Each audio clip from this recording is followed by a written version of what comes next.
Shalom again, everybody. Ariel Tzadok here from the KosherTorah School, found online at www.KosherTorah.com, bringing to you today's daily lesson in the Sefer Yetzirah. Today is lesson number 84, dedicated, of course, to the safety, the health, the well-being, prosperity, and protection of everybody around the world facing the trials and the tribulations of our old life, new life, and whatever else is in between.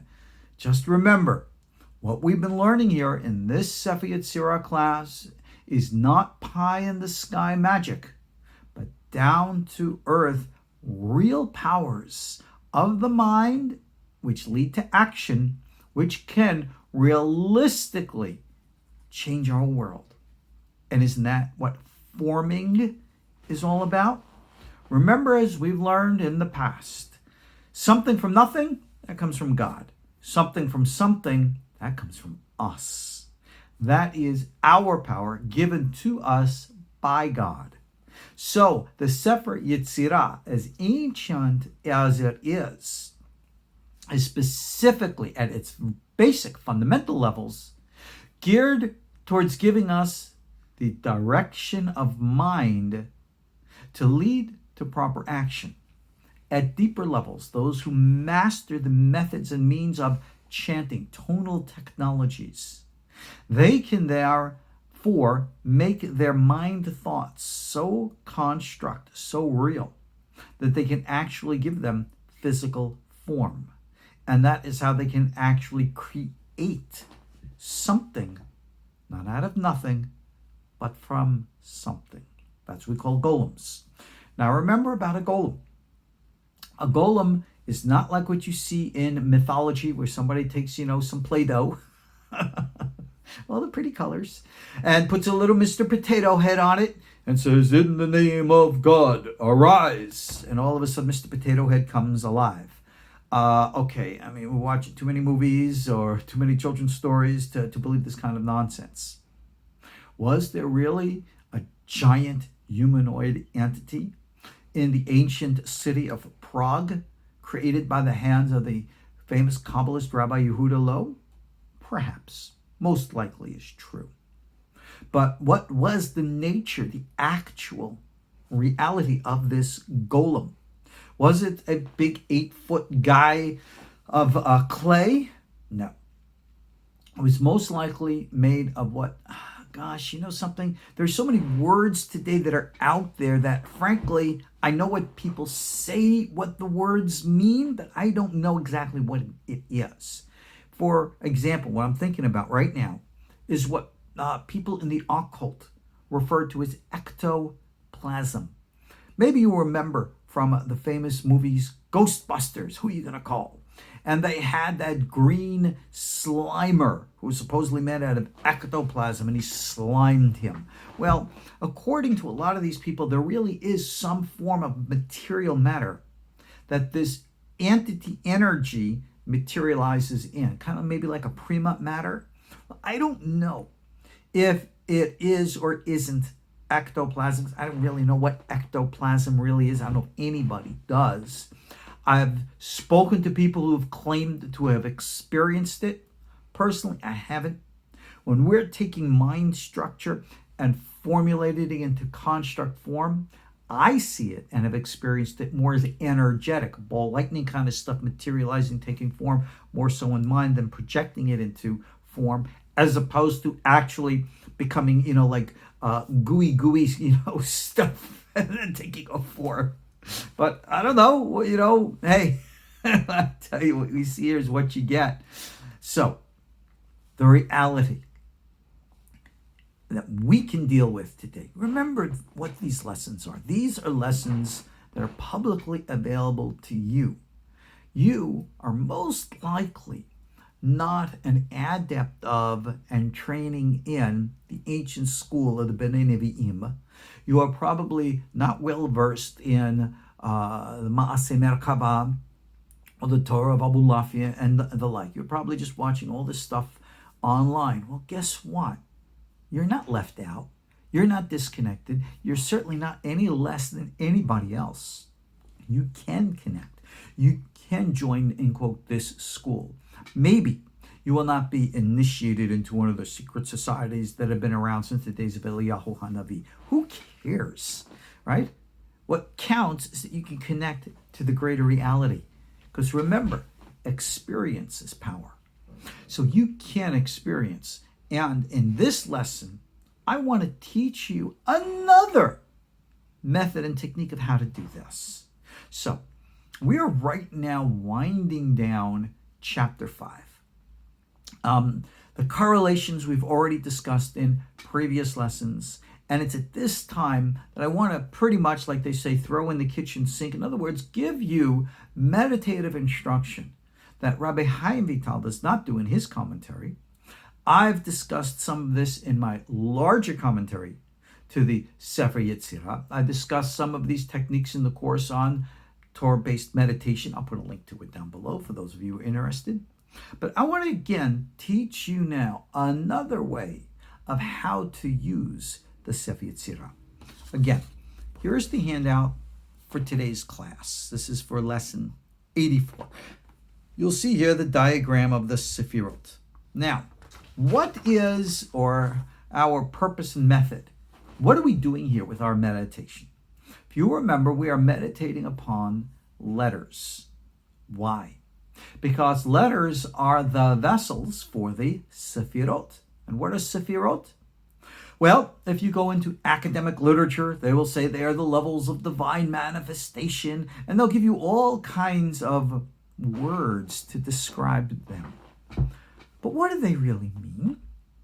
What exactly is a divine manifestation as opposed to one that's not? Is it part of God? Is it a creation of God? I mean, you might think that this is nonsense, but no, this is a real deal.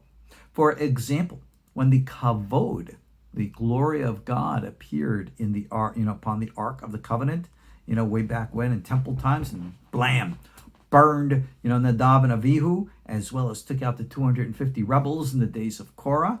All right, this is something tangible. This is something real. Was that God?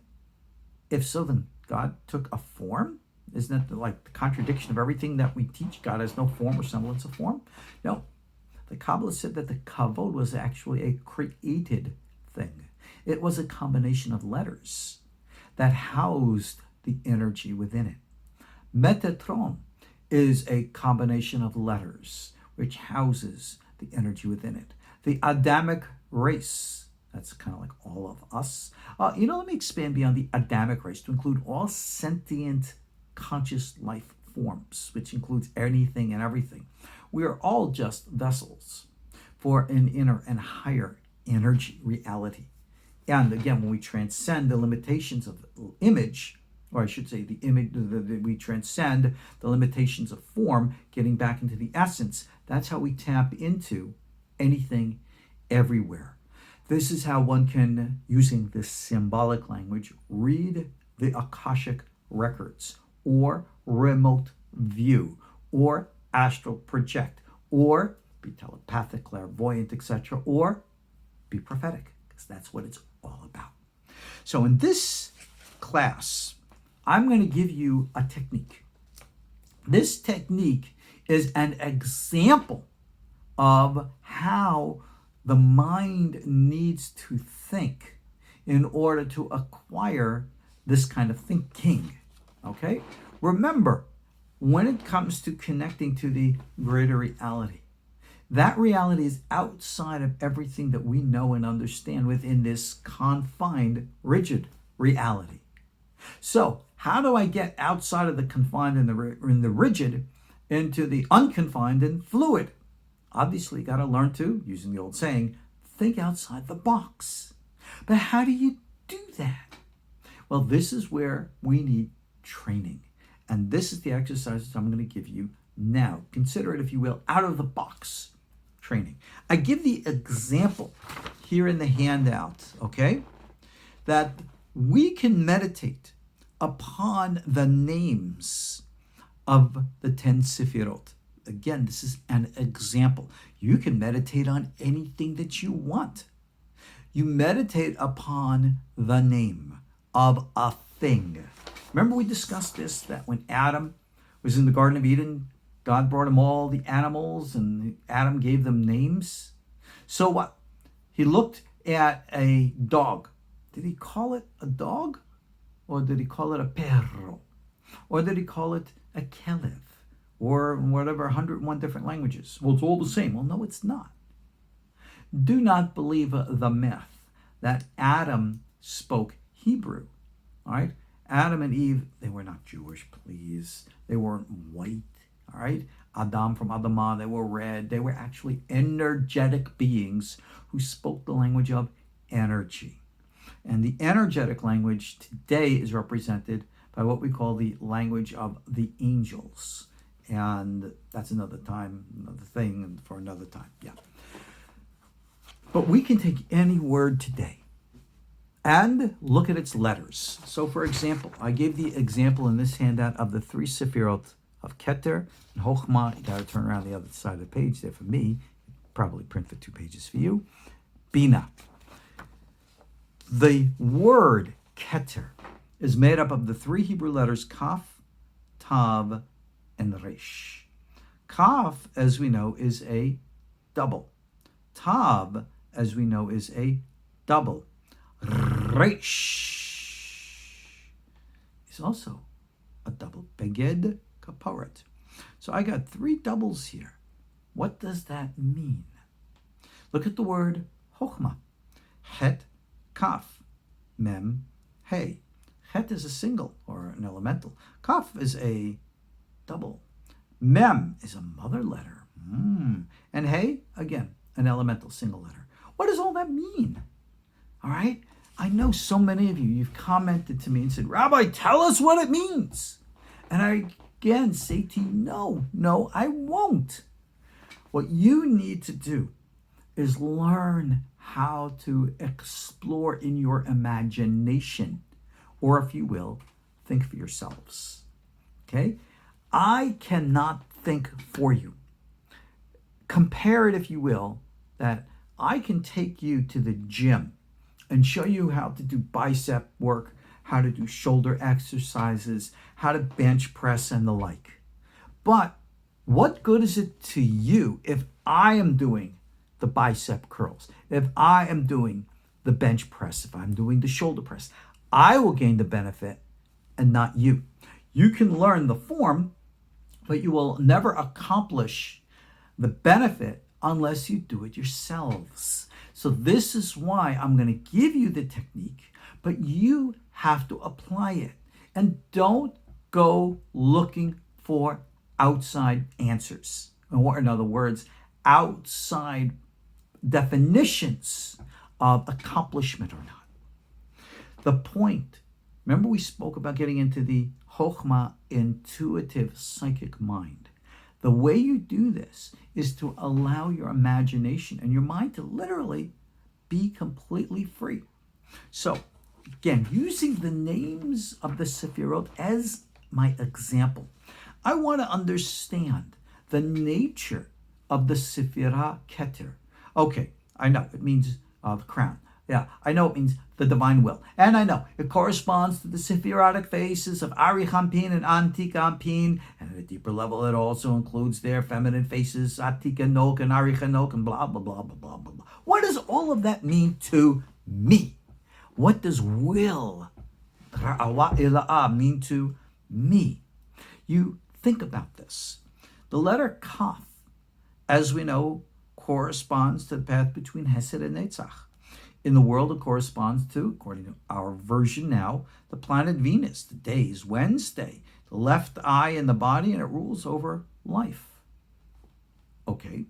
The next letter, Tav, corresponds to the path between Yesod and Malchut, and the planet Jupiter, and Shabbat, and the mouth, and rules over grace or beauty. Finally, the Resh is between Tiferet and Yesod. Its planet is Saturn. Its day is Friday. It is the left nostril and rules over Shalom, peace. So what's the connection between Hesed and Netzach, Yesod and Malchut, Tiferet and Yesod? What's the connection between Venus and Jupiter and Saturn, or Wednesday, Friday, and Shabbat, or the left eye, the mouth, or the left nostril, or for that matter, life and beauty and peace. How do they all fit in? What does it tell me about the nature and way of will? Your answer to that question, needless to say, is going to be unique and different from my answer. So if I am going to contemplate these ideas that are associated with the letters of the word Keter, and I am going to seek deeper insights into the nature of Keter itself, kind of like, and I give the example in writing here in this sheet here, looking at the human body. You can look at the body and you can break down and see the cells therein. And if you look inside a cell, you can break down the cellular structure. Well, that's kind of like what we're doing here. Think of the body as being a word. Think of the individual cells as being like letters. And then think of all the different parts of the cell as being the meanings and purposes behind the letters. But anybody who knows anything about biology, you darn well know that every single part of a cell, all that little itsy bitsy stuff in there, has meaning and purpose and is the function, the form through which life itself flows.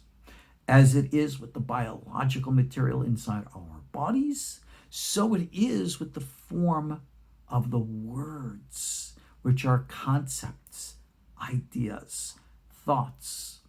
And we will therefore hafuchba, or we will chokek, and we will choker, and we will hofech, and we will tzarafan. We will look for all the different ways and means of understanding things, not within the context of our rational intellect, but with our imagination. So if you're looking at the kaf of Keter, and I look at the word Keter, and I know its numerical value, for example, is 620. Maybe I could just drop off that 0 and it's 62. Samech bet. Maybe I can reverse and make it bet samech. And maybe that sounds like bes. All right, beis. Bes, beis. Maybe I can flip around a samech for a sin instead of a shen. Yeah, I have all these different types of ways. Remember we referred to the 5 places of speech? And we related all the different letters to the 5 places of speech.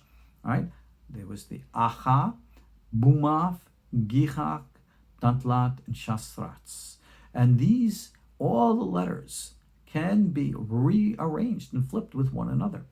Many times in the ancient Torah, you will find that there is, very, very rarely so, a flip between an aleph and a hey, because somehow, somewhere, pronunciations or somehow a Masorah got questioned.